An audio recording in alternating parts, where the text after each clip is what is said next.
At the end of my PhD, I was very much in doubt to either stay at the university or maybe go and look for a more commercial function in a company.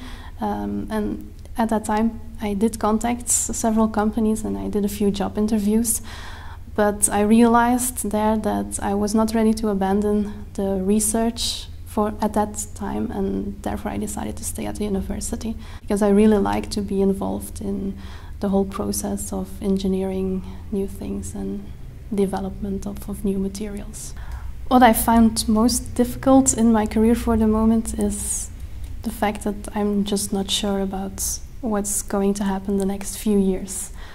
I'm at a point in my life where I want to start to get married, get kids, buy a house, and for the moment the uncertainty, the fact that I only have a job for the next 2 years actually is bothering me very much to take those next steps in my personal life as well.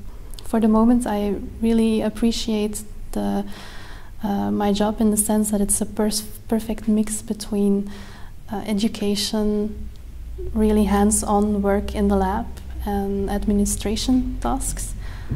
And I'm wondering whether I can get the same things actually in a more commercial function.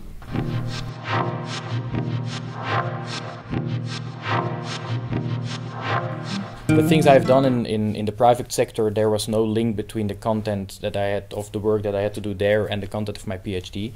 Now I've decided to go back to education, of course, since I have a PhD in educational sciences, that link will be reestablished.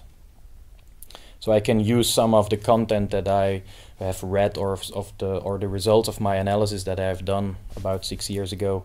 I will be able to use them again in the job that I'm doing now. On the other hand, an added value of my PhD is definitely the fact that during these 4 years you have the opportunity to strongly build your analysis skills, your analytical skills, and you can use them in a very broad context. Of course, you can use them in another research context. For example, if you start working for a market research firm or something like that. But you can use them much broader in the sense that during your PhD, you learn to approach a problem in a very systematic way. During your PhD, for example, you are obliged to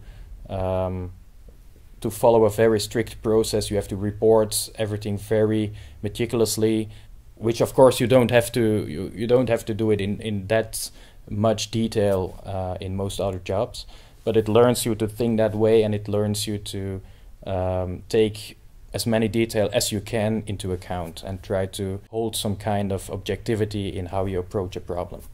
The transition from the academic environment at the university, but at the university college as well, to the environment in the private sector, it actually went pretty smooth for me. I have never experienced many difficulties in adapting, although it struck me that there were some differences. For example, during your PhD you have the opportunity, you get the time to really deeply dive into a problem, deeply dive into a subject.